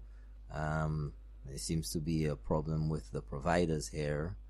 So we're absolutely sure that this discussion is of interest to many people out there, and that most of you listening have questions, and we were expecting quite a number of calls tonight, but unfortunately there seems to be some telephone issues affecting landlines, so your calls are not coming through on that number. You can call us on 713-0931 or email. We've gotten a number of email questions tonight. You can email us at info@keepingitreal.lc. And we just got another email here. Let me open that one up.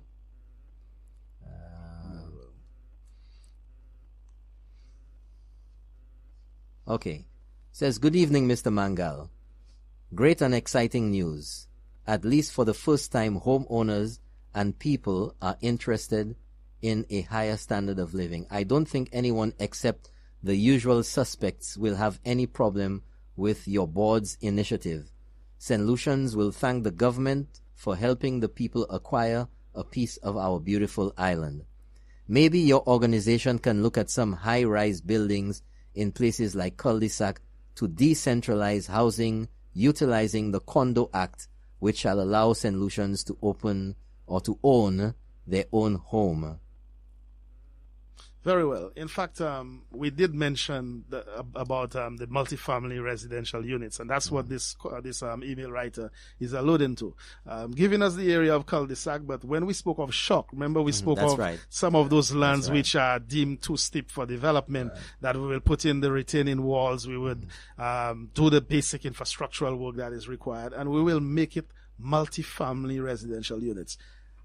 Maybe not fully high rise, but 4 levels, 5 levels, and having those units inside of there, those flats, which St. Lucians will be able to purchase for the first time in St. Lucia. Will you be able to not go in and rent a unit like a CDC unit, but be able to own that unit? You pay a yearly maintenance and operational fee. You have absolutely nothing to do inside there. Your insurance is paid. Your garbage is collected.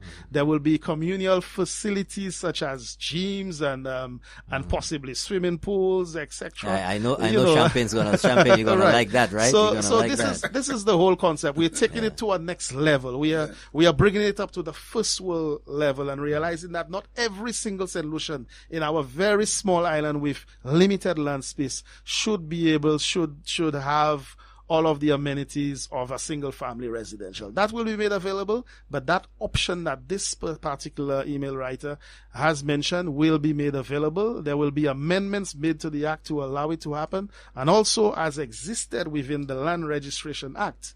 already a block and parcel number is being identified as a vertical or horizontal alignment with a self-contained unit. Well, that's good. Mr. Ellis, anything from you? Well, it certainly sounds very interesting. I was wondering why Champagne didn't want to sign up tonight. He's gotten pre-approval. You sure Champagne doesn't secretly have interest in one of those old units we try to demolish? No, but seriously, I have to go back there, Brother Mangal, because that is so unbelievable. You're saying to me, in the last administration term of 5 years, not one housing project was earmarked for St. Lucia? Not even one you know of? Well, they tried with several projects, but they tried and failed. They did not come up with a proper concept. And I don't know why sometimes we actually dismiss our own people. Right. We have the tendency of thinking that we must go outside of St. Lucia to get certain things done. And if you look at all of the projects they try to implement involve foreign companies. And every single one of them failed. And it cost the government of St. Lucia a lot of money. Rivadore was going on well with the local contractor. That was there. But we had to get Bow Panel from the UK involved and form a joint consortium with the NHC, which was called NHC Bow. Transfer the land. 51% shares to that foreign company. That company was supposed to transfer monies into the government of St. Lucia. Never did. They owned the property without an alien land holding license. What sort of madness is that? Today, we have to move in, pay. Pay the guy off. We have to pay over $7 million just to get that property back and now to redevelop it. Talvan, the same thing. Why? I mean, this is why immediately when we got into office, we implemented the Forestry Housing Project to indicate that it could be done, and more so it could be done with local contractors, local funds, local persons involved. But and give us the interesting status of the Forestry Project. When it began, what the status of it is now, whether there were or are individual phases, and which phase are we in now, and how has it progressed? Forester, we have there 60 free lots, and Forester is a community project. In there, and this is what we're doing community projects. We're doing projects to incorporate living facilities for persons. So we're not moving into these areas and just putting lots for homes and that's it. In Forester, we improve. We have a playing field within the development. That is within what would be the open space, proper playing field. We have a lot for a church in the development. We have a lot for a human resource development center. 2 commercial lots in that development. More so, we enter into that development with concrete roads. Yeah. Concrete roads, not the cheap and spray you see over the place that after 5 years there's a whole set of holes and so on. Proper concrete roads with proper concrete drains, not even concrete blocks, but concrete drains cast in situ with forms and so on inside of there. And so we have the most modern infrastructure. And with that most modern infrastructure, that got all the necessary approvals by the DCA and all the approvals by the Ministry of Infrastructure. And that is a problem we've had in St. Lucia for quite a while. A lot of developments, both private and in the public sector, did not meet the requirements of the Ministry of Infrastructure. And so the Ministry of Infrastructure refused to take over those projects for implementation. So you find that a lot of areas where you go, you're seeing persons going to their homes, but the road is in a deplorable state. And they're now asking the parliamentary reps for those areas to do something about it. But really and truly, these were private developments. And with those private developments came that responsibility. Now we also have the problem at the NHC, where developments before Forestier, we have to go back with our meager resources and try to bring them up to standard in order to make the Ministry of Infrastructure take over this project. But Forester, as a model project, will be taken over by the Ministry for Development, so that would end the NHC's responsibility. It therefore will be the responsibility of the government of St. Lucia to maintain it. But with the superior infrastructure that it has, we expect that development will hold for a very long time. And so, like we said, it's properly designed. When we came in, we made some changes to the development, and we had to acquire an additional 3 acres of land. that, the arm of government moves very, very slowly, especially where civil servants The are red tape. concerned. I was talking to somebody some time ago. I haven't forgotten you there. You're coming on soon. I don't want to take over your program. No, Right. you're talking about red tape there. I was talking to an individual some time ago, and he said to me that the British invented red tape, Okay. and St. Lucia perfected it. All right. Mr. Mangal, So- I have 2 points. One is that I want to compliment you and your board for the idea of this apartment building with all the amenities, swimming pool, as you say, that might be a luxurious part of it. Yeah. But more so, the point that somebody can rent an apartment and have their proper garbage collection. In Toronto and Montreal and the bigger cities, you go there, there's a directory of persons where you select the security aspect to go into this apartment building. That's the type of thing that West Indians who go overseas go and rent their apartment. So that idea is very interesting, and I applaud you for that. The second point is that it's good that you're coming out with this information at this time, because it tells the young lady or the young gentleman who is looking at moving out from their home, they can start to save to have their own little space. Correct. I think that's absolutely wonderful for young people starting off. Property or ownership. Yeah. Ownership. But what I'd like to ask you, is there any arrangement, or is there any banking institutions that you would be able to suggest that they start to negotiate those things with, so that they can go and get the information ready for that? Yes. This is why we are not excluding the financial institutions, despite we are targeting contractors with the capacity to develop in those sites. We are also involving the financial institutions, and we've been speaking to the financial institutions. We have shown them the parameters, what type of lots, what size buildings, what are the price range of a household and package, and we are challenging them to be on board. They have responded positively. In fact, they are very excited. Quite a few of them are willing to partner with the NHC, especially in the secondary component of the development, to say, well, we are there with you. You are doing those projects.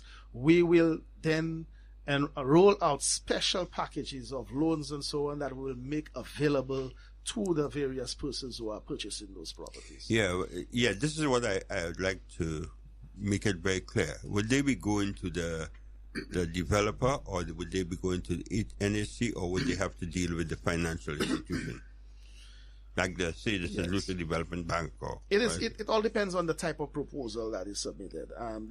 There will be some very exciting proposal. I can very well see that there's the possibility that maybe developers who are quite capable might incorporate the financing to the persons who are purchasing the house and land packages within their own arrangement. Okay. That is possible. A lot of our contractors who are not capable, who may not have the finances and so on, may have to have a proposal in partnership with one of the financial institutions. Now, when I say in partnership, basically may have to come in with a financial institution supporting them. I can see the credit unions get involved with that. Oh yeah. I mean, I can mention one particular credit union that is very eager to ensuring that they could meet the mandate of providing affordable homes, or actually financing affordable homes for their membership, and that is the CSA, the Civil Service Credit Union. And I think within their own portfolio that they have some degree of financing that they would like to put towards housing as well. Yeah, I also want to say that the $6 a square foot lot in Talpon area seems quite reasonable. Oh, yes, very reasonable compared to other areas where I know it starts at $9 a square foot. Well, actually, the cost of land now is about $10 a square foot. And if you, depending on the original price of the property, let's just say for argument's sake that you are supposed to come in with a property of $2 or $3 a square foot, and you will spend $10 to develop it. That's already $13. You have to add on the developer's markup and so on, cost of interest, etc. That is why most of the time the price of land in St. Lucia starts about $15 a square foot. Yeah. But That is what makes places like Forestier so excited. So exciting. Forestier was not done with any government subsidy, right? But we were able to bring down that cost of development on the saleable lands from that $10 or $9 a square foot to $6.75 a square foot.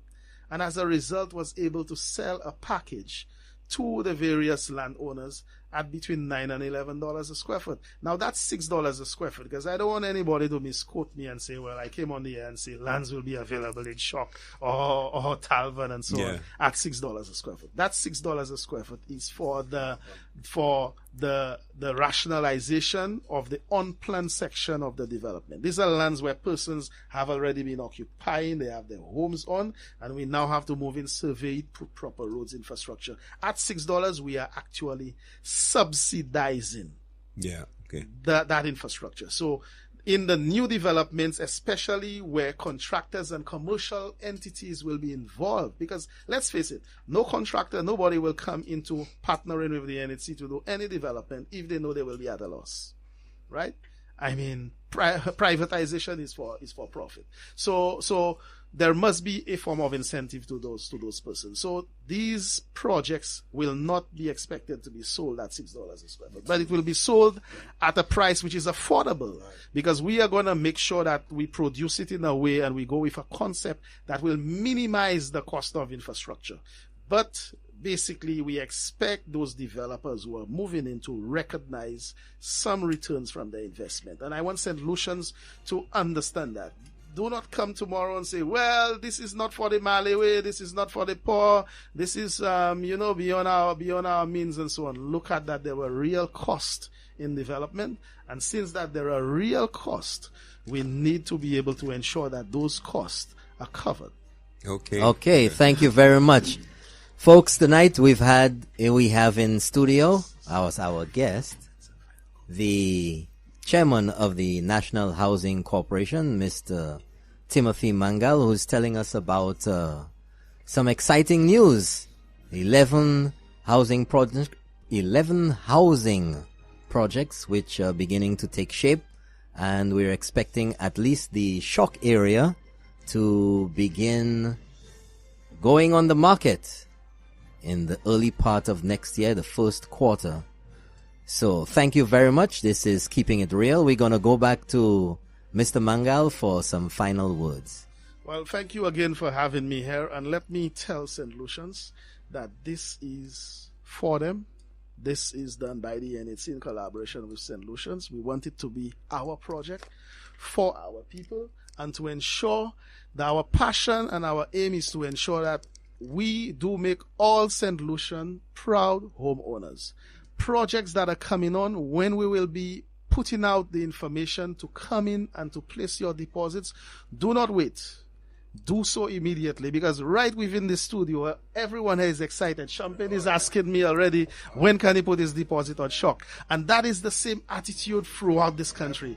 Persons are excited about Shock. They're excited about Talvan. There are those who are excited about Rivadore. I can see that the floodgates will be open.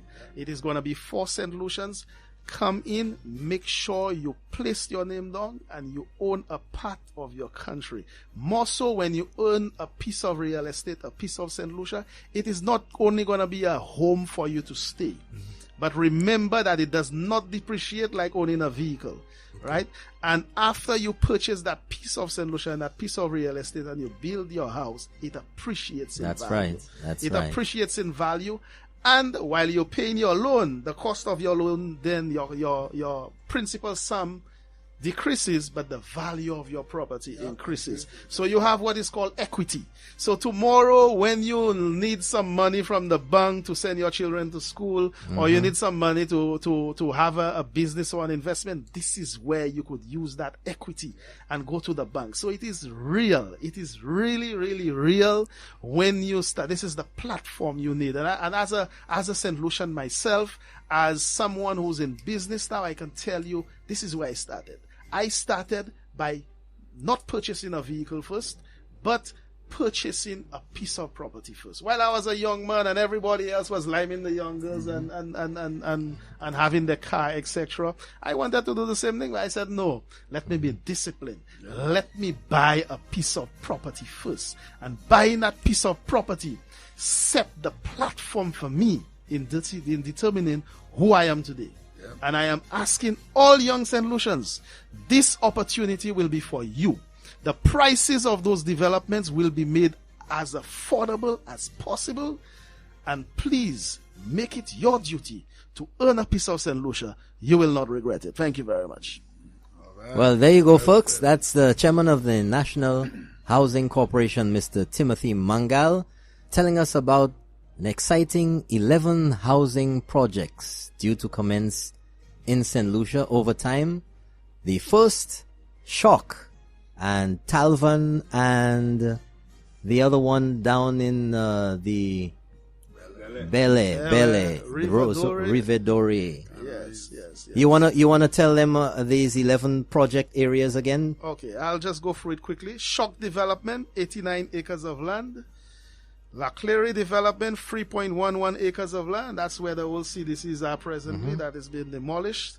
The Rock Hall Development. I didn't say much about it, but Rock Hall is directly where the secondary school was. That area there. And that is in the area of Castries East. That is in an opposition constituency. We'll be engaging the parliamentary rep for the area in the development of that site. So we're incorporating everyone.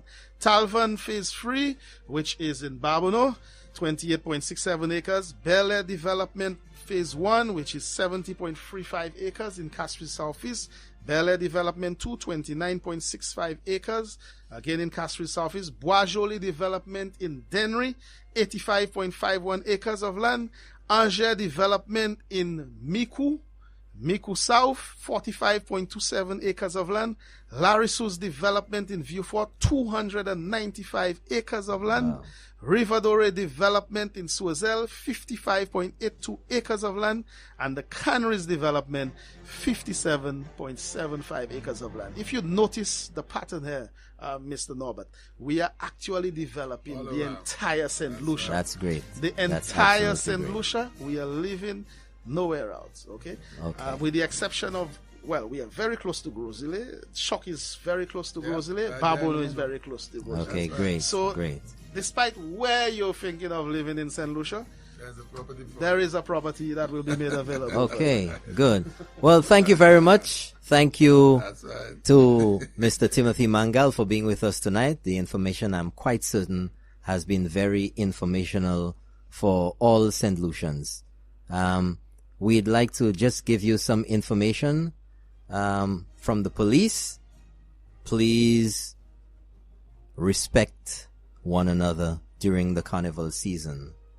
The police will be out in force and they will not be tolerating any shenanigans. Keep it real, folk. We want to see our carnival progress and get better. We hear 3 million invested in carnival this year, and this government is committed to the arts and to our culture. Also, next week, because of Carnival Monday and Tuesday, and we know all of you are going to be out, there will be no Keeping It Real next week, Tuesday. Instead, we're going to be on the following day, Wednesday night next week at 8 p.m. There'll be no reflections either Monday night. Well, we could reflect and keep it real, We'll reflect and keep it real on Wednesday. That's right. So please, folks, please stay safe. Safety for Carnival should be your priority. Don't drink and drive. The life you save may be your own. Thank you very much to all our listeners tonight. Keeping it real. Thank you for being in studio, Champagne. Don't forget the George Jones show coming up on Thursday with yours truly. Okay, thank you very much, folks. Have a good night. See you next week. I'm Norbert Williams. Good night.